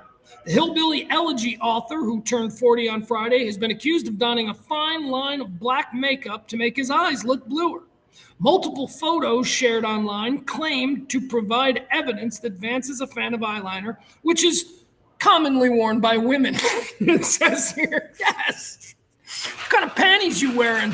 Oh, hey, JD, look, enough about the eyeliner. I'm going to need you to drop your drawers. I'm going to need to see what you're wearing. Photojournalist, this is the person who took his pictures, photojournalist Zach Roberts claimed to have definitive proof, writing, I really thought people were joking about this. No, I wasn't joking about this. I'm the person he's talking about. I was not joking about it. I really thought people were joking about this, but then I photographed him just last week. Vance 100% does wear eyeliner. And then they show all of these pictures, and he's got pictures. Suppose I could pull it up. You can go find it yourself. No, we'll pull it up. Yeah, we'll show the pictures. I'm sorry, I'm just not sure how to do this without being in the studio. We'll get it. I know I'm having a little bit of fun with this because we all enjoy emo rockers who wear eyeliners, but I don't want them to be a heartbeat away from the presidency. I don't think this is a normal thing. I don't think regular dudes, I don't think normal, logical thinking dudes wear eyeliner. You know what kind of dudes wear eyeliner? Guys that are like, they're uncomfortable with who they are. They're trying. A 40-year-old conservative politician is wearing eyeliner. I don't know how I do that. I don't know how I process that. That's weird. It's just, no, it's creepy. That's what it is. It's creepy. All right, let me show you these pictures. So here he's got a bunch of pictures of them.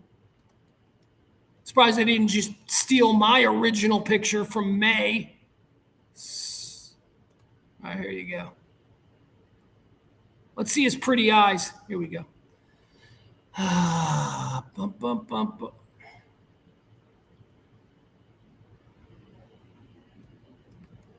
right. Why is it not sharing? There. Okay, there he is. Look at the page. It's going crazy.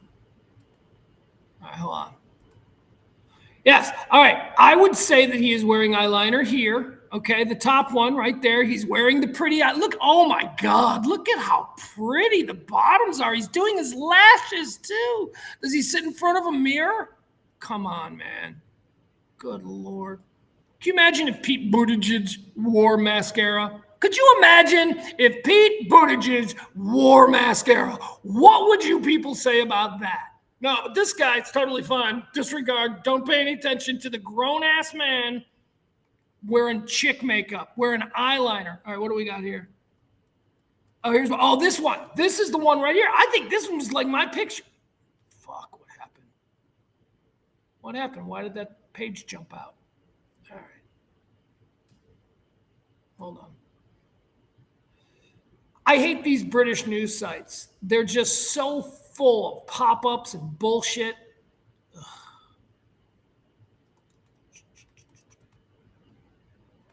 All right, never mind. That's it. We're done with this story. I apologize. I can't do it. I can't do it. I can't fight with this.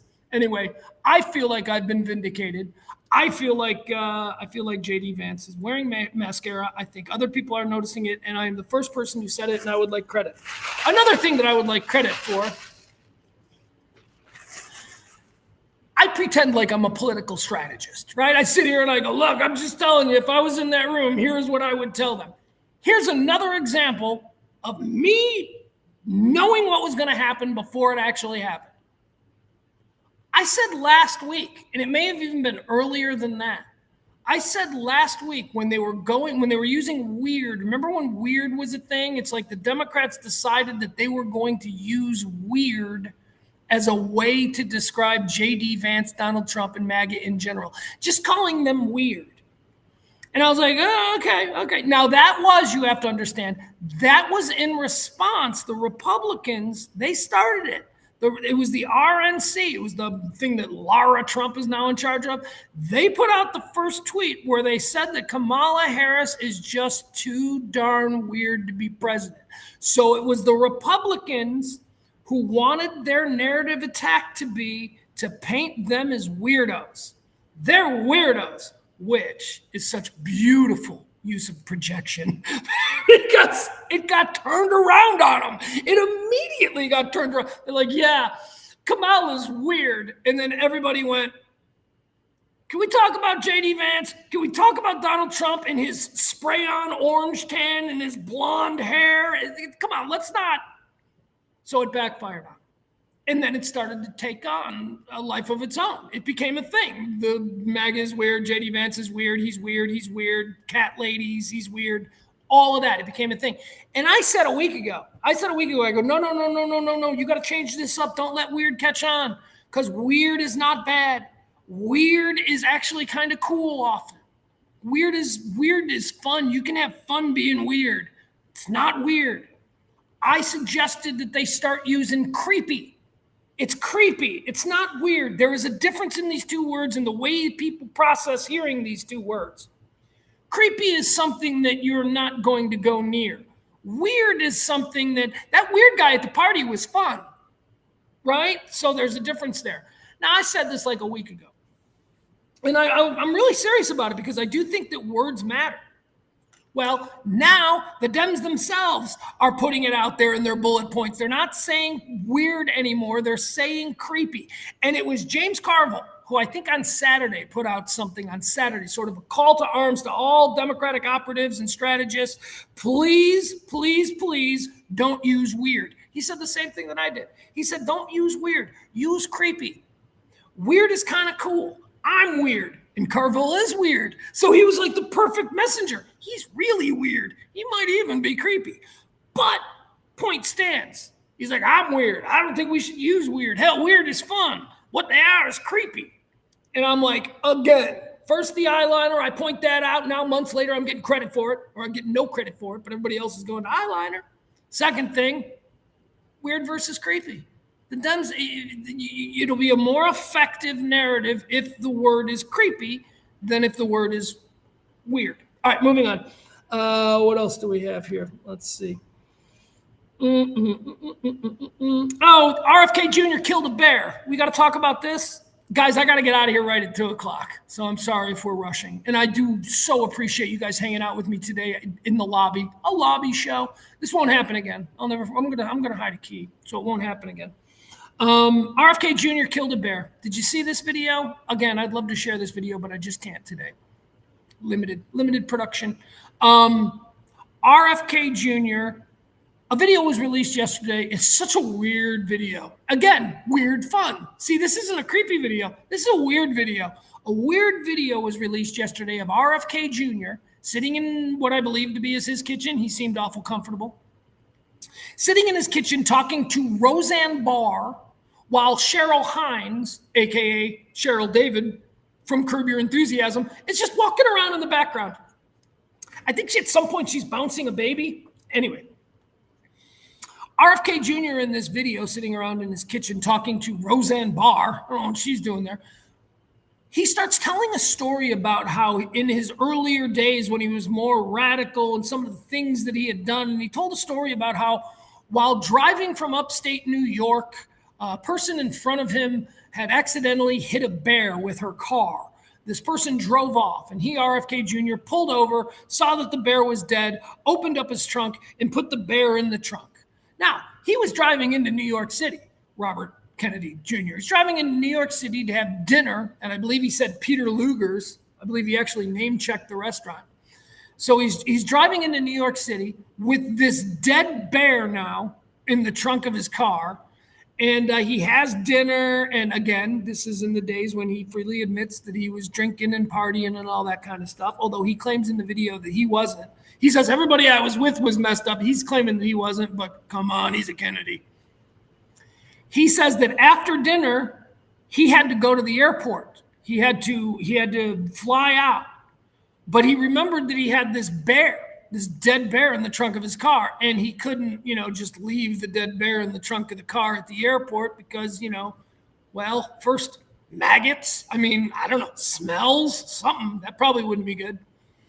So his friends and he came up with an idea. They were environmentalists. He was an environmental lawyer there. He was an environmental activist and environmental lawyer. They came up with this plan to take the dead bear and put him in Central Park and then claim that the bear was killed in Central Park by bike riders, because a big environmental crusade back then in New York City was to eliminate the bike lanes, because they thought the bike lanes were taking away from, what if birds want to land there, or whatever the hell it is. It's a city, a goddamn city of 20 million people. All right, let's focus on them and not the birds. I don't care that the bird wants to land there. There's a stockbroker from Wall Street who would like to ride his bike there. Anyway, his idea was to leave the bear in Central Park and then have the story come out that some bikers must have killed the bear. And now here's my question. This is on the video where he's telling this story to Roseanne Barr. So that's the story of Robert Kennedy Jr. and the bear. But here's my question. And this is the first thing I thought when he's telling this story. And why didn't Roseanne Barr say this? Is Roseanne Barr just stupid? Why did nobody in that room Ask this question. Because when he said, and I took the bear out of the trunk and I put him there in Central Park and I wanted the authorities to believe that the bear had been killed in a collision with a biker, and they're all like, Why didn't Roseanne say, there aren't bears in Central Park? Wouldn't that be the story? The story wouldn't be that the environmentalists were right and that the bike paths are really taking a chunk out of Mother Nature. That's not what they'd say. People would say, where'd the fucking bear come from in Central Park? There ain't bears in Central Park. Anyway, so today he's playing defense on that because everybody's like, you killed a bear. And he's like, I didn't kill a bear. And then people are like, is that where the brainworms came from? And he's like, yeah, maybe that's where the brainworms came from. Remember that story? Remember when he admitted he had brainworms? Yeah. Well, he admitted today that maybe that's where the brainworms come from. And I say admitted, but I think I'm fairly certain he was kidding. I think he was. But anyway, there you have it. That's the RFK Jr. killed a bear story. Again, I want to know. I got 2 questions. 3 questions. 1, who's that kid that Cheryl David seems to be throwing up in the air behind? 2, why is Roseanne there? 3, why didn't anybody ask RFK Jr. how he thought to get around the idea that there aren't bears in Central Park? I know, it makes no sense. Anyway, okay, so that's the RFK Jr. one. I was going to show you the video, but again, the sound will be weird because of where we are. Let's check in with the Olympics. You watching the Olympics? Let's check in with the medal count, okay? Now, when we last left the medal count on Friday, America was running away with the total medals. And as I say, America is the best at not quite being the best. We had the most silvers, we had the most bronze, and it wasn't even close. Total medals, the United States is running away with it. But China, we had some problems with China because China was winning the gold medal race. China had more gold medals than us. And we're like, But what did I say? I said, wait till track and field. As soon as track and fields get started, we're going to even this up. And guess what? Let's look here. No, refresh. Did they go back up? Hold on. Oh, wait, I need this to refresh. I need my medal count to refresh. You guys, when we started the show today, America had overtaken China in the medal count. And now, during the course of the show, China has now overtaken America in the gold medal count. All right, so right now, currently, this is what I have. China has 21 gold medals as of right now. The United States has 19 gold medals. China has 52 overall medals. The United States, 75. So we are crushing it at not quite being the best. That is what our takeaway should be from this Olympics. If we don't win I'm an American. I am an American. I expect to win. I don't give a shit about total medals. What if everybody won a bronze? And then you're like, we dominated the medal count because everybody on our team was the 3rd best in their sport. That's not good. It's cool that you can be 3rd best, but you got to be the best at something. We need to win the gold medal count. And right now it's China. Australia is in 3rd place. France is in 12th. Good for them. I'm happy France is in. France has 12. France is in 4th. Yeah. China 1 with 21. The United States 2 with 19. Australia 3 with 13. These are gold medals. It's the only one I care about. France is 4th with 12. Great Britain is 5th with 11. And I don't know what I'm looking at here. Korea. It just says KOR. Is that the good one or the bad one?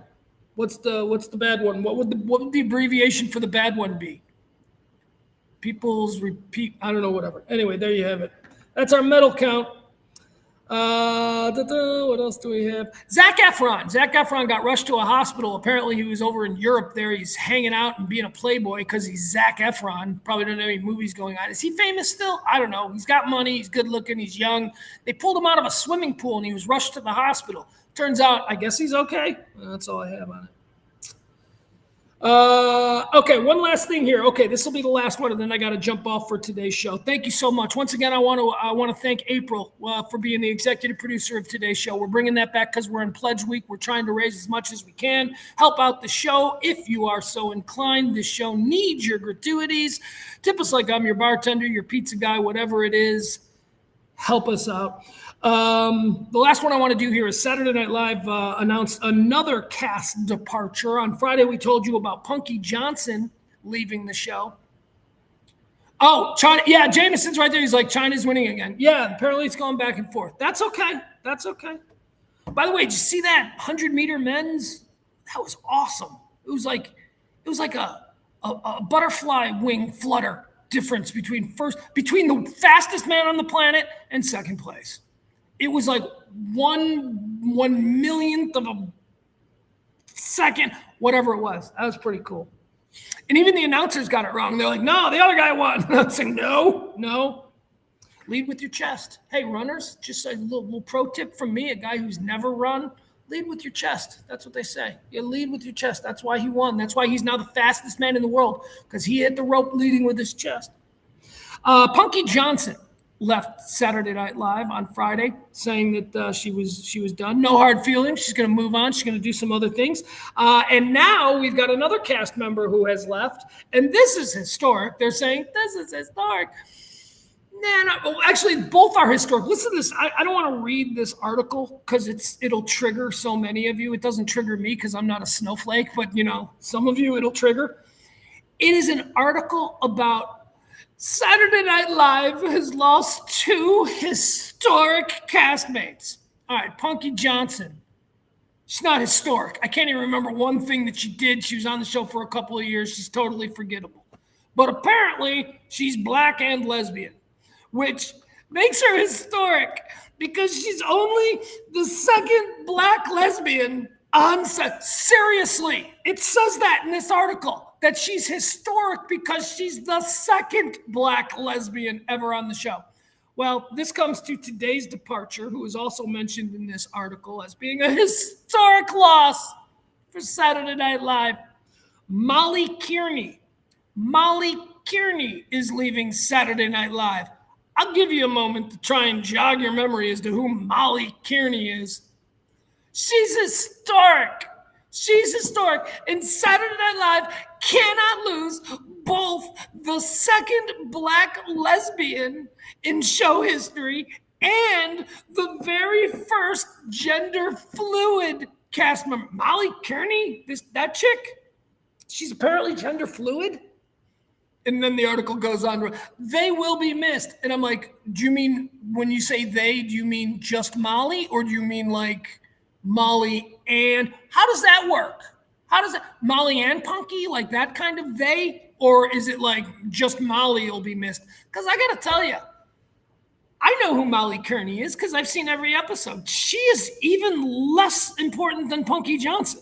She like did nothing. And I didn't even know she was trans or gender fluid, right? That's where you're not really claiming anything. That's interesting because she always played women. I always just thought she was a woman. Her name is Molly too. Her name is Molly. She always played women. She looks like a woman. I mean, she's a heavyset woman. I always thought she was kind of like, oh, look, they got a Melissa McCarthy type, right? That's what I thought she was. But no, she's historic. She was terrible on the show. Let's be honest. Historic, why? Because she's the first gender fluid? I didn't know that. I don't know if anybody else knew that. And Punky Johnson is historic, why? Because she's the second black lesbian? Name the first black lesbian on Saturday Night Live. Okay, I will. Denitra Vance. She was the first. You don't even remember Denitra Vance. Don't take any thunder away from Denitra Vance. She was the first black lesbian on Saturday Night Live. Stop giving credit. You don't even know Denitra Vance's name, and you're going out of your way. You're doing gymnastics to try and find a historical precedent for Punky Johnson and Molly Kearney, and you're embarrassing yourself. Anyway, both of them are gone from Saturday Night Live. You know who else is gone from Saturday Night Live? Me. That made no sense. That was part of the stream of consciousness off the top of my head. That made no sense. Guys, I got to go. I got to do a meeting here in a couple of minutes. Rob Barr says on both accounts, who? What? Molly, I have no idea. Yeah, I don't either. All right, April, breaking news. Look at this. April says, breaking news, 2 rockets have hit an Iraq air base that houses U.S. soldiers. Well, that is very big breaking news. That is, especially considering what's happening right now with Iran and where are these? Do we know where these? Jameson Minkoff would like to point out that, yeah, I didn't mention this. The reason I was going so hard for you to remember Denitra Vance is because she's dead. She's dead. She's been dead a long time, and nobody remembers her. But we're going to bend over backwards to try and give Punky Johnson accolades for being the second black lesbian on Saturday Night Live. No, the late Denitra Vance, who also, if I'm being honest, is not really a memorable character or personality. No, I mean, I can't. I don't know what. I couldn't name one thing that Denitra Vance did on Saturday Night Live in the late 80s, but I knew she was a black lesbian, so she will always have that, except for Punky Johnson trying to horn in on it. Okay, I need to be focused on the Iraqi, or 2 rockets have hit an Iraq air base that houses U.S. soldiers. Where did these rockets come from? That's question 1, right? And is this at all related to a larger retaliation on the part of the Iranians for what happened with Israel last week? Israel attacked a compound housing Hamas's political leader inside Iraq, violating an act of war. The supreme leader of Iran said there would be retaliation. The whole world has been waiting for the last 12 hours for this to start. I did not think that it would start by American soldiers being killed, because what that says, if the opening salvo on Iran's part was to attack the United States and specifically kill American soldiers, we're at war, folks. We're at war. We are at war. Do you think that's how they end it? They're like, yeah, we're just going to do one thing. No, they're probably launching a nuke right now for Tel Aviv. That is very concerning, and I know nothing about it. So I'm going to need to see what I can learn. I'm not seeing that story. I'm not seeing that story. Let's see here.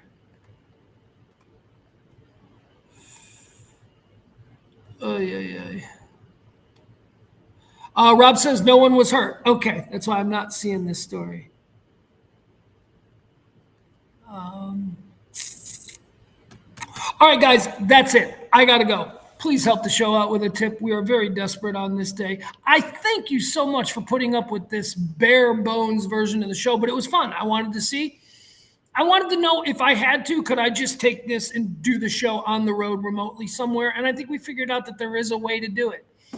April says Reuters. All right, I'll find my information on what's happening right now with that Iraqi air base housing U.S. soldiers that apparently was just hit by missiles. Where did they come from? Where did they come from?